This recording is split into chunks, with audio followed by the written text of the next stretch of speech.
George Orwell's 1984 is a chilling, dystopian novel set in a totalitarian society where the government, led by the party, controls every aspect of life.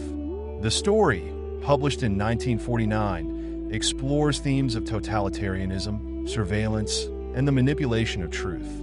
It presents a world where the individual is crushed under the weight of state control, and the boundaries between reality and illusion are deliberately blurred. The novel takes place in Oceania, one of 3 superstates that dominate the world. Oceania, controlled by the party, is constantly at war with either Eastasia or Eurasia, with shifting alliances that confuse the citizens. The party's leader is Big Brother, a figurehead that symbolizes the all-seeing, all-knowing authority of the regime. Though it's unclear whether Big Brother truly exists or is merely a symbol, his presence is ubiquitous. His image is on posters, coins, and telescreens, and his voice is heard from every corner of society. People are constantly reminded that they are being watched. Big Brother is watching you. Oceania's government is led by a totalitarian regime, where everything is tightly controlled by the party. The party's slogan, "War is peace, freedom is slavery, ignorance is strength," encapsulates the paradoxes that govern the society and reflects the deep psychological manipulation that controls every aspect of life. Winston Smith, the protagonist, lives in Airstrip 1, formerly known as Britain, which is a province of Oceania. He works in the Ministry of Truth, where his job is to alter historical records to fit the party's current narrative. As part of this, Winston destroys any evidence of people who have been vaporized, erased from history and memory. The party rewrites the past continuously, so people are forced to believe that what the party says is the absolute truth. Despite his outward conformity, Winston harbors rebellious thoughts. He secretly despises the party and its totalitarian regime. The party's absolute control over every part of life, including thoughts, through newspeak, the controlled language designed to eliminate unorthodox ideas, has stifled Winston's ability to express himself. He keeps a secret journal where he writes his anti-party thoughts, a crime punishable by death. His feelings of oppression and hatred for the party grow, and he dreams of rebellion. Winston's life takes a turn when he meets Julia, a fellow party member who secretly shares his hatred of the party. They begin an illicit love affair, which becomes an act of rebellion in itself. Julia, who works in the Ministry of Love, the department responsible for the party's enforcement of law and order, is more pragmatic in her approach to rebellion. She is cynical and believes in living for the present rather than dreaming of a future revolution. Despite their differences, Winston and Julia's relationship deepens, and they find solace in their shared hatred of the party.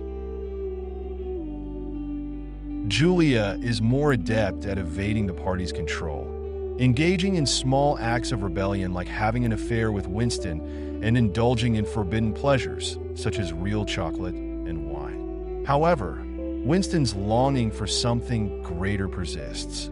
He yearns not only for a personal connection with Julia, but for a larger rebellion that would overthrow the party's rule. The couple's rebellious thoughts are further fueled when Winston meets O'Brien, a high-ranking member of the inner party, who pretends to share Winston's hatred of the regime. O'Brien is a master manipulator, and he lures Winston into the false belief that he is part of a resistance movement called the Brotherhood, led by the elusive figure of Emmanuel Goldstein. Goldstein is the supposed leader of the opposition to the party. In his book, The Theory and Practice of Oligarchical Collectivism, becomes Winston's guide to understanding the true nature of the party's control. Winston becomes convinced that O'Brien is the ally he's been waiting for. He believes that O'Brien has the power to bring down the party and is only pretending to be loyal to it. Winston and Julia are even introduced to a hidden room above a shop where they can meet in privacy and escape from the omnipresent surveillance of the party. However, their hopes are shattered when Winston and Julia are betrayed. The couple is arrested by the Thought Police, led by O'Brien himself. It is revealed that O'Brien had been using Winston and Julia to trap them, playing the role of a mentor to gain their trust before exposing them as traitors to the party. Winston's worst fears are realized. There is no real resistance movement, no brotherhood, and no hope for rebellion. The party controls everything, even the thoughts of its citizens. O'Brien's betrayal is complete when he reveals that he never had any intention of helping Winston and Julia.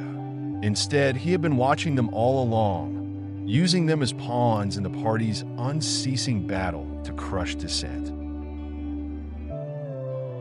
Winston is taken to the Ministry of Love, where he undergoes brutal physical and psychological torture. The party's aim is not just to punish, but to brainwash and re-educate dissenters into absolute loyalty to Big Brother. O'Brien plays a central role in Winston's re-education, subjecting him to an intense and grueling process of mental conditioning. Winston is placed in a small, windowless cell known as the holding cell, where he is tortured, starved, and deprived of all human dignity.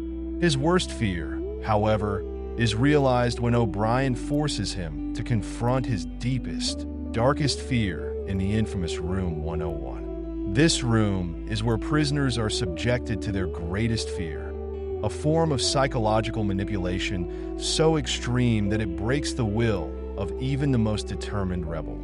For Winston, this fear is rats. He has an intense phobia of them.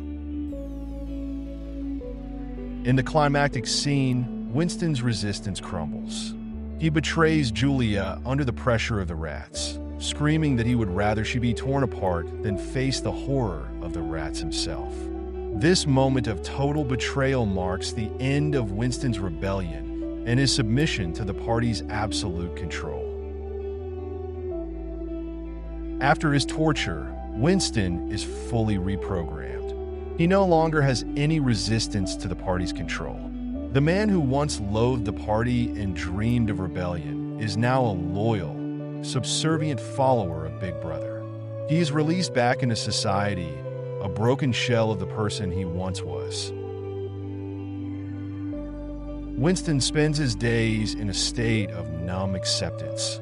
He works in the Ministry of Truth again, though this time he has completely internalized the party's lies. He no longer keeps a journal, and his thoughts are fully controlled by the party. When he encounters Julia again, their relationship has lost all meaning. The passion and rebellion they once shared have been replaced with indifference and resignation. They no longer have any love for each other, having both been thoroughly broken by the party. In the novel's final lines, Winston gazes at a portrait of Big Brother and experiences an overwhelming sense of love for him. He has become a true believer, and his last remaining trace of rebellion is gone. He has accepted that the party is all-powerful and that resistance is futile. At its core, 1984 is a novel about the consequences of totalitarianism. Orwell presents a world in which the individual is entirely subjugated to the will of the state. The party controls not only what people say and do, but also what they think. By manipulating language through newspeak and controlling history, the party makes it impossible for people to question its authority. The novel also explores the dangers of unchecked surveillance and the way in which technology can be used to oppress and control people. The omnipresent telescreens, which constantly watch and listen to the citizens of Oceania, are a symbol of how surveillance can strip away personal freedom and make privacy impossible. Another significant theme is the manipulation of truth. The party's slogan, 2 + 2 is equal to 5, represents the idea that reality is whatever the party says it is. By controlling the past and rewriting history, the party ensures that the truth is whatever it needs it to be.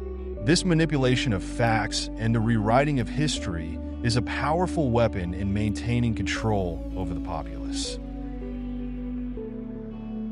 Finally, 1984 is a meditation on the human spirit's ability to resist oppression.